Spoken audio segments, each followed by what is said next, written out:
Hey guys, welcome back to my channel. आज हम आप लोग के लिए एक न्यू कोरियन ड्रामा लेके आए हैं जिस ड्रामे का नाम है स्ट्रॉन्ग गर्ल नाम सुन। और इसका आज हम पार्ट 1 एक्सप्लेन करने जा रहे हैं। ये ड्रामा काफ़ी इंटरेस्टिंग है, इसके पार्ट 1 को आप एंड तक ज़रूर देखिएगा। तो पार्ट की शुरुआत में हम देखते हैं बहुत लोगों के बीच लड़ाइयाँ चल रही होती है, जिसमें से एक पार्टर होता है, वो सबसे ज़्यादा स्ट्रॉन्ग होता है। तभी उसका एक जगह के साथ कंपटीशन होता है, मैदान में उसको बुलाया जाता है और उसकी कॉम्पिटिटर कोई और नहीं बल्कि इस ड्रामे की फीमेल लीड होती है, जो फिलहाल तो छोटी रहती है और वही उसकी कॉम्पिटिटर रहती है।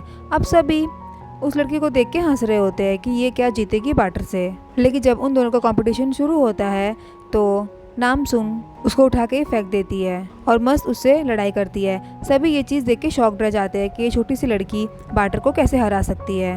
एक्चुअली नाम सुन के पास एक सुपरनेचुरल पावर्स थी जो उसको उसकी मॉम से मिली थी और वो काफ़ी ज़्यादा स्ट्रॉन्ग थी। अब नेक्स्ट सीन में हम नाम सुन के डैड को देखते हैं, जो अपने एक फ्रेंड के पास आए हुए रहते हैं, क्योंकि जब उसने अपने बेटे को मंगोलिया सिटी घुमाने लेके गया था तो वहाँ पे उसकी डॉटर खो जाती है और उसके बाद उसको कभी मिलती ही नहीं है। इस चीज़ का उसको अब अफसोस होता है। तभी वो एक आर्टिकल लिखवाने आया रहता है अपनी डॉटर के लिए और वहाँ पे वो अपनी सारी स्टोरी बताता है।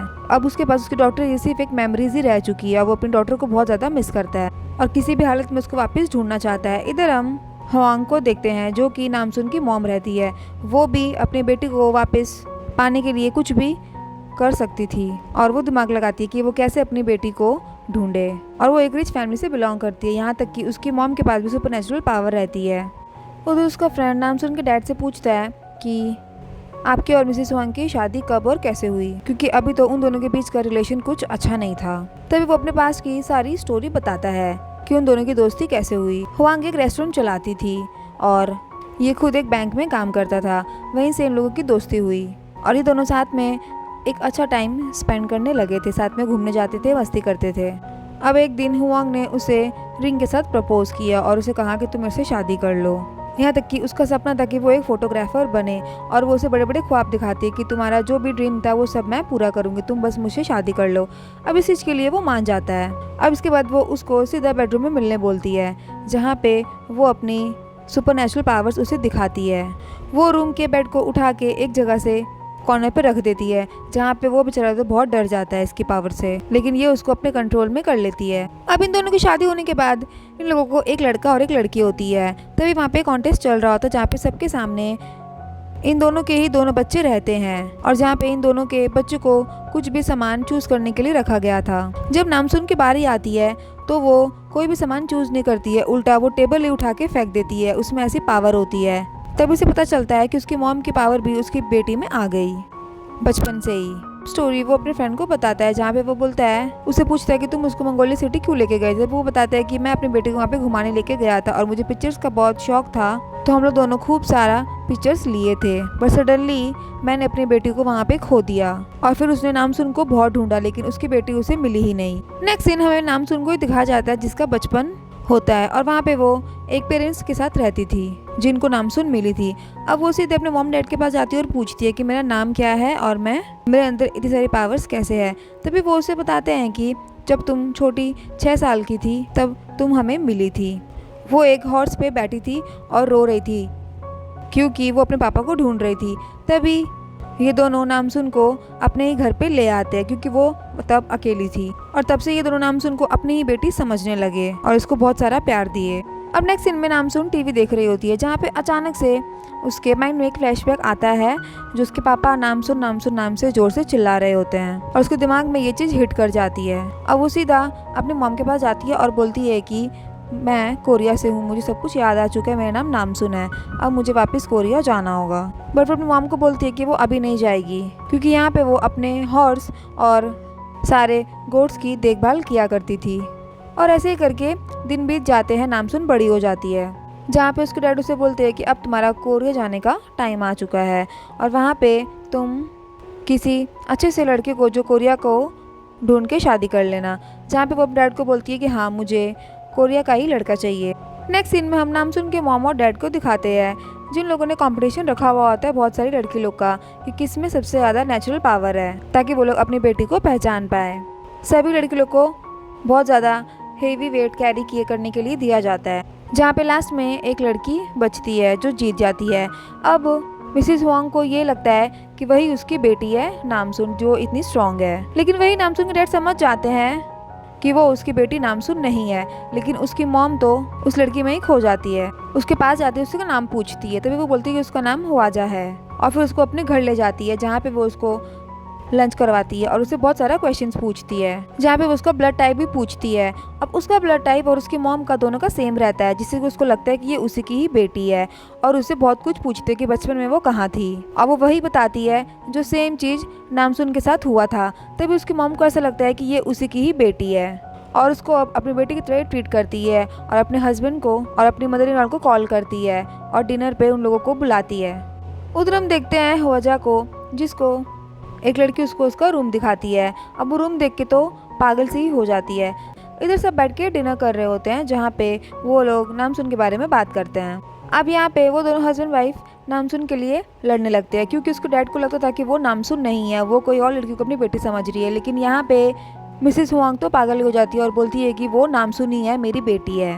अब यहाँ पे नामसुन के डैड उस प्रूफ भी करते हैं कि नामसुन को बॉडी पे कुछ स्कार्स लगे हुए थे, लेकिन इस लड़की के नहीं है। तभी वो बोलती है कि तुम मेरे पीठ पीछे घर पे बच्चों लोग को ऐसे संभालते थे, क्योंकि वो तो बाहर काम करती थी, उसका हस्बैंड घर पे बच्चे लोग को संभालता था। यही बात पे उन दोनों की बहस होती है, जहाँ पे वो अपने हस्बैंड की बात एकदम भी नहीं सुनती है और उसी लड़की में खो जाती है। उसका हस्बैंड उसे प्रूफ करने की भी कोशिश करता है, लेकिन वो नहीं सुनती। नेक्स्ट सीन में हम देखते हैं मिसिस हुआंग नामसुन के रूम में जाती है, जहाँ पे वो अपने बेटे को गले से लगाती है, और उधर नामसुन की आँख खुल जाती है।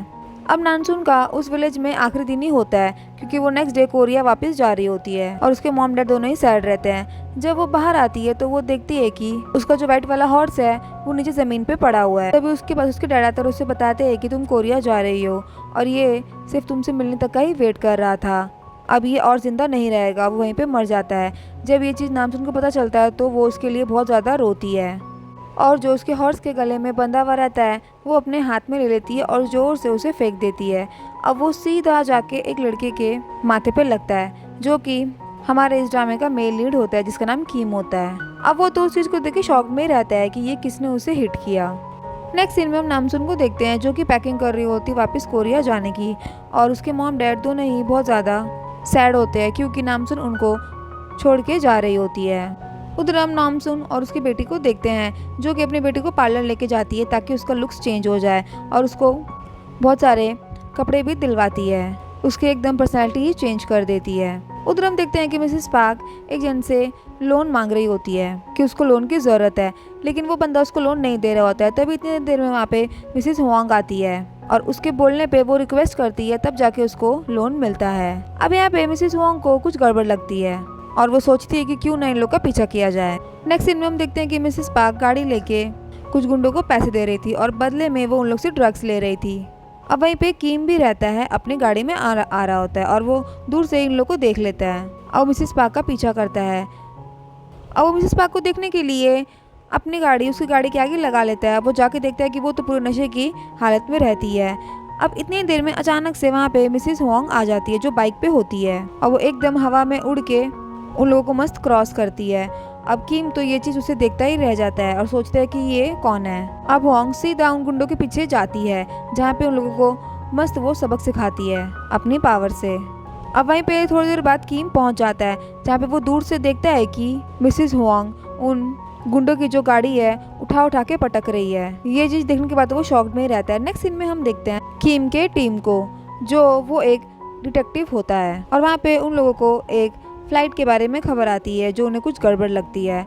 और इधर हम नामसुन को देखते हैं, जो कि वही फ्लाइट में बैठने जा रही होती है जो कोरिया जाती है। अब वो मस्त अपना फ्लाइट में बैठ जाती है और काफ़ी खुश भी नजर आती है। इधर कीम अपनी टीम के साथ कंट्रोल रूम में पहुंच जाता है, जहाँ पे उनको पता चलता है कि फ्लाइट बहुत तेज़ी से आगे बढ़ रही है और वो कम स्पीड होने का नाम ही नहीं ले रही है। इधर हम देखते हैं कि फ्लाइट में सभी पैसेंजर्स की हालत ख़राब होती है और पायलट से भी फ्लाइट नहीं संभल रही होती है, और नामसुन तो आराम से अपना सो रही होती है। और इधर हम देखते हैं नामसुन की मॉम को, जो अपनी बेटी के साथ होती है। अब हो जा नामसुन की बचपन की फ़ोटो देख रही होती है, और फोटो देखने के बाद वो पूछती है कि बचपन में उसके पास किस तरह की स्ट्रांगनेस थी, वो कैसे स्ट्रांग थी। तभी उसकी मॉम बताती है अपने फैमिली के बारे में।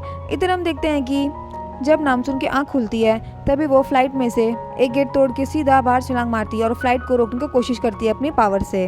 और जैसे वो तकलीफ में होती है, इधर नामसुन की मॉम के पास भी एक पावर जैसा क्लिक होने लगता है और वो समझ जाती है कि कुछ तो गड़बड़ है। और इधर फाइनली नामसुन फ्लाइट को रोक लेती है।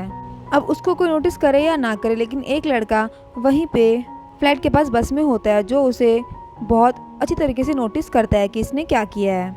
उधर किम भी इसको देख लेता है और यहीं पे ये पार्ट हमारा ख़त्म हो जाता है। गाइज, ये पार्ट आपको कैसा लगा आप हमें कमेंट करके ज़रूर बताइए। अगर आप इसका पार्ट 2 देखना चाहते हैं तो वो भी हमें कमेंट करके ज़रूर बताइए। अगर आपको ये पार्ट पसंद आया तो इस वीडियो को लाइक कर दीजिए और हमारे चैनल को सब्सक्राइब कर दीजिए। तब तक के लिए स्टे कनेक्टेड। Bye bye.